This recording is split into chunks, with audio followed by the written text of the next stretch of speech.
အားလုံးပဲမင်္ဂလာပါကျွန်တော်တို့ payout account test form ဖြည့်တဲ့အခါမှာဘဏ်သို့မဟုတ်ကျွန်တော်တို့ PayPal နဲ့ချိတ်ဆက်ပေးရတယ်အဲ့တော့ကျွန်တော်တို့ဘဏ်ဖြည့်မဲ့နေရာရောက်လို့ရှိရင်အခုလိုမျိုးကျွန်တော်တို့3နေရာတွေ့ရမယ်အပေါ်မှာကကျွန်တော်တို့ဘဏ် transfer ကိုတွေ့ရမယ်အလယ်မှာက wire transfer ကိုတွေ့ရမယ်အောက်မှာကတော့ကျွန်တော်တို့ PayPal ကိုတွေ့ရမယ်အဲ့တော့ကျွန်တော်ဘဏ်နဲ့ချိတ်မဲ့သူကိုကျွန်တော်အရင်ပြောပေးမယ်ဘဏ်နဲ့ချိတ်တဲ့သူတွေဆိုလို့ရှိရင် wire transfer ကိုပဲရွေးပြီးတော့ချိတ်ရမယ်ဘဏ် transfer ကိုရွေးပြီးတော့ကျွန်တော်တို့ချိတ်လို့မရဘူးအဲ့တော့ဘဏ် transfer ကဘာလို့ချိတ်လို့မရတာလဲဘဏ် transfer ကဘာလို့ချိတ်လို့မရတာလဲဆိုရင်တော့ကျွန်တော်အလွယ်ပြောမယ်ဆိုရင်တော့ဘဏ် transfer အဒီကျွန်တော်တို့ပြည်တွင်းထဲမှာငွေလွှဲငွေပို့လုပ်တဲ့အခါတွေမှာဘဏ် transfer နဲ့ချိတ်သုံးပြီးတော့မှ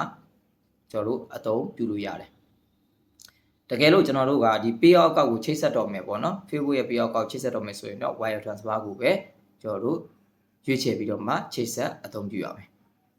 တကယ်လို့ wire transfer နဲ့ကျွန်တော်တို့ချိတ်ဆက်ထားတဲ့ payout ကောက်တွေဒီကျွန်တော်တို့ဒေါ်လာ100ပြည့်မှကျွန်တော်တို့ရဲ့ payout တွေကို Facebook ကနေပြီးတော့မှငွေလွှဲပေးမယ်တကယ်လို့ကျွန်တော်တို့က bank transfer နဲ့ချိတ်ဆက်ထားတဲ့သူတွေဆိုရင်တော့$25ပြည့်တာနဲ့ Facebook ကနေပြီးတော့မှကျွန်တော်တို့ရဲ့ bank တွေကိုငွေလွှဲပေးမယ်ဒါပေမဲ့အရင်တော့ဆိုရင်တော့ကျွန်တော်တို့ bank transfer တခုပဲရှိတာပေါ့နော်လွန်ခဲ့တဲ့ကျွန်တော်တို့ instant ATM ခေတ်တုန်းကဆိုရင်တော့ဒါဆိုလို့ရှိရင်တော့ကျွန်တော်တို့က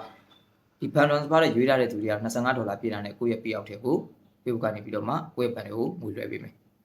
ခုနောက်ပိုင်းမှာကျွန်တော်တို့က wire transfer နဲ့ချိတ်ဆက်တာဖြစ်တဲ့အတွက်ဒေါ်လာ100ပြည့်မှာပဲ Facebook ကနေပြီးတော့မှကျွန်တော်တို့ရဲ့ bank တွေကိုငွေလွှဲပေးလိမ့်မယ်အဲ့တော့ကျွန်တော်လက်မေးကြတယ်ဘဏ်ချိတ်တဲ့အခါတွေမှာချိတ်လို့မရဘူးချိတ်လို့မရဘူးဘာလို့ချိတ်လို့မရတာလဲဘဏ် transfer ကိုရွေးတိုင်းတော့ချိတ်လို့ရမှာမဟုတ်ဘူးအဲ့တော့ကျွန်တော်တို့က wire transfer ကိုပဲရွေးပြီးတော့ပဲ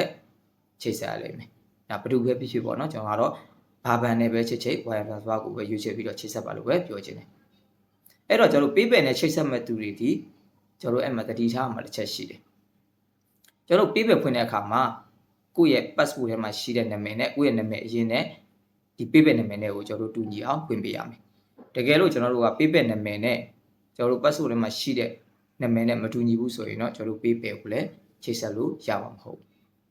ဒါဆိုရင်တော့ကျွန်တော်တို့အလုပ်တွေပို့ပြီးတော့ရှုပ်သွားမယ်အဲ့တော့ကိုက PayPal နဲ့ချိတ်ဆက်တော့မယ်ဆိုရင်တော့ PayPal အစဖွင့်တဲ့ကိုကနာမည်ကို password ထဲမှာရှိတဲ့နာမည်နဲ့တူညီအောင်ဖွင့်ထားဖို့လိုအပ်တယ်ဟုတ်ကဲ့ကျွန်တော်ဗီဒီယိုကိုကြည့်ရှုပေးတဲ့အတွက်အားလုံးကိုကျေးဇူးတင်ပါတယ်